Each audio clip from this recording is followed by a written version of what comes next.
श्री गणेशाय नमः। सुने श्री वामन पुराण के अनुसार करवा चौथ व्रत कथा, जिसे करक चतुर्थी भी कहते हैं। निवेदन है कि संपूर्ण कथा सुने, क्योंकि मान्यता अनुसार भगवत कथाएं अधूरी सुनने से दोष लगता है। मानधाता कहने लगे कि जिस समय अर्जुन नीलगिरी पर तप के लिए चले गए तो उनके पीछे द्रौपदी खिन्न होकर चिंता करने लगी कि अर्जुन ने बड़ा कठिन कर्म प्रारंभ कर दिया है, किंतु विघ्न डालने वाले शत्रु अनेक हैं। इस प्रकार चिंता करके श्री कृष्ण से सब विघ्नों का नाश करने का उपाय पूछने लगीं। द्रौपदी ने कहा कि हे सर्व जगत के नाथ, आप मुझे एक ऐसा व्रत बताने की कृपा करें जिसके करने से सभी विघ्न दूर हो जाएं। श्री कृष्ण ने कहा, हे महाभागे, पार्वती जी ने भगवान शंकर से यही प्रश्न किया था। तब शंकर जी ने पार्वती जी से जो कहा था वही कर्क चतुर्थी अर्थात करवा चौथ नाम का व्रत मैं तुमसे कहता हूं। तुम ध्यानपूर्वक सुनो, यह सब प्रकार के विघ्नों का नाश करने वाला है। पार्वती जी ने कहा कि भगवान, यह करवा चौथ का व्रत कैसे किया जाता है तथा इसका विधान क्या है? क्या पहले भी इस व्रत को किसी ने किया है?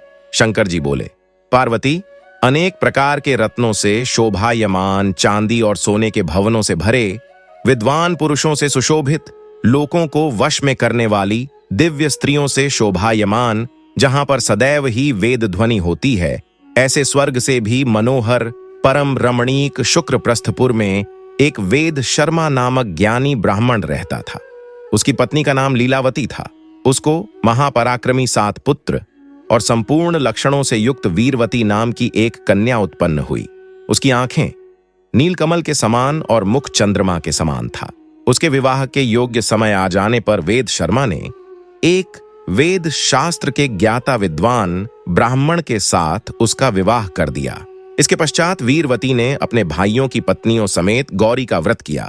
फिर कार्तिक कृष्ण चतुर्थी के दिन व्रत कर सायंकाल में स्नान कर सभी ने भक्ति भाव से वट वृक्ष का चित्र बनाकर उसके नीचे शंकर जी, गणेश जी और स्वामी कार्तिकेय के साथ पार्वती जी का चित्र बनाया और गंध, पुष्प और अक्षतादि से गौरी का पूजन किया।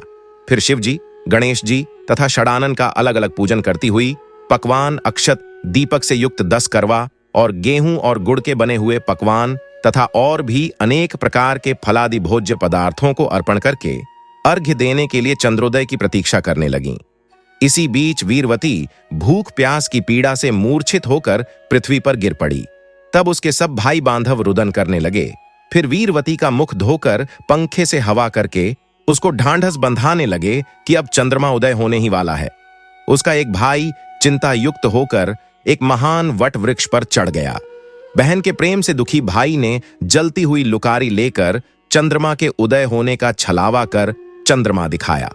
वीरवती ने चंद्रमा का उदय जानकर दुख का त्याग करके विधि विधान से अर्घ्य देकर भोजन कर लिया।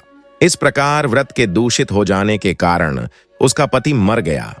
तब वीरवती ने अपने पति को मरा हुआ देखकर पुनः शिवजी का पूजन 1 वर्ष तक निराहार रहकर किया।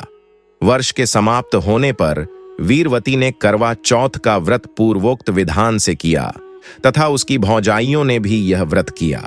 जब उस दिन देव कन्याओं के साथ इंद्राणी वहां कर्क चतुर्थी का व्रत करने के लिए स्वयं स्वर्ग से वीरवती के पास आईं, तब वीरवती ने इंद्राणी से सब बातें पूछीं। वीरवती ने कहा कि मैं करवा चौथ का व्रत करके अपने पति के घर आई तो मेरे पति मृत्यु को प्राप्त हो चुके थे। मैं नहीं जानती कि किस पाप कर्म से मुझको यह फल मिला है। हे मातेश्वरी, हमारे भाग्य से आप यहां आ गई हैं, इसलिए मेरे पति को जीवित करके मुझ पर कृपा कीजिए। इंद्राणी ने कहा कि हे शुभे, गत वर्ष जो तुमने अपने पिता के घर में करवा चौथ का व्रत किया था तो बिना चंद्रमा के उदय हुए ही तुमने अर्घ्य दे दिया था। इसी से व्रत दूषित हो गया और तुम्हारा पति मृत्यु को प्राप्त हो गया। अब तुम यत्न के साथ इस कर्क चतुर्थी यानी करवा चौथ का व्रत करो। तत्पश्चात इस व्रत के प्रभाव से मैं तुम्हारे पति को जीवित कर दूंगी। श्री कृष्ण कहने लगे कि हे द्रौपदी, इंद्राणी के वचन सुनकर वीरवती ने विधान पूर्वक उस व्रत को किया। इस प्रकार उसके कर्क चतुर्थी का व्रत करने से इंद्राणी ने प्रसन्न होकर जल के द्वारा अभिसिंचन कर उसके पति को जीवित कर दिया। वो देवता के समान हो गया। इसके पश्चात वीरवती अपने पति के साथ घर आकर आनंद पूर्वक रहने लगी। वीरवती के व्रत के प्रभाव से उसका पति धन धान्य पुत्र तथा आयु को प्राप्त हुआ। इसीलिए तुम भी इस व्रत को यत्न पूर्वक करो। सूत जी कहने लगे कि हे ऋषियों, इस प्रकार श्री कृष्ण के वचनों को सुनकर द्रौपदी ने इस करवा चौथ व्रत को किया, जिसके प्रभाव से संग्राम में कौरवों पर विजय प्राप्त करके अतुलनीय राज्य को प्राप्त किया, जिससे उनका सब दुख जाता रहा। इति श्री वामन पुराणांतर्गत व्रत कथा समाप्त। बोले चौथ माता की जय। अब सुने गणेश जी की कथा। एक बार गणेश जी एक लड़के का वेश धरकर नगर में घूमने निकले। उन्होंने अपने साथ में चुटकी भर चावल और चुल्लू भर दूध ले लिया। नगर में घूमते हुए जो मिलता, गणेश जी उससे खीर बनाने का आग्रह कर रहे थे। बोलते, माए खीर बना दे, मगर कोई खीर नहीं बनाता और उनकी बात सुनकर लोग हंसते। गणेश जी का वेशधारी वह लड़का बहुत समय तक घूमता रहा, मगर कोई भी खीर बनाने को तैयार नहीं हुआ। किसी ने यह भी समझाया कि इतने से सामान से खीर नहीं बन सकती, पर गणेश जी को तो खीर बनवानी ही थी। अंत में एक गरीब बूढ़ी अम्मा ने उन्हें कहा, बेटा चल, मेरे साथ में तुझे खीर बनाकर खिलाऊंगी। गणेश जी उसके साथ चले गए। बूढ़ी अम्मा ने उनसे चावल और दूध लेकर एक बर्तन में उबलने चढ़ा दिए। कुछ ही देर में दूध में ऐसा उफान आया कि बर्तन छोटा पड़ने लगा। बूढ़ी अम्मा को बहुत आश्चर्य हुआ, कुछ समझ नहीं आ रहा था। अम्मा ने घर का सबसे बड़ा बर्तन रखा, वो भी पूरा भर गया। खीर बढ़ती जा रही थी, उसकी खुशबू भी चारों तरफ फैल रही थी। खीर की मीठी मीठी खुशबू के कारण अम्मा की बहू के मुंह में पानी आ गया। उसकी खीर खाने की तीव्र इच्छा होने लगी। उसने एक कटोरी में खीर निकाली और दरवाजे के पीछे बैठकर श्री गणेश रूपी लड़के से बोली, ले तू भी खा, मैं भी खाऊं, और खीर खा ली।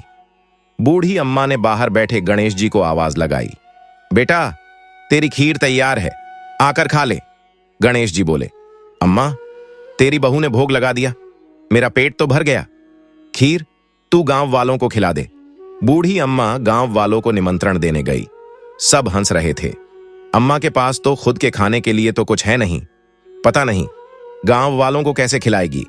पर फिर भी सब बूढ़ी अम्मा के यहां गए। बूढ़ी अम्मा ने सबको पेट भर खीर खिलाई।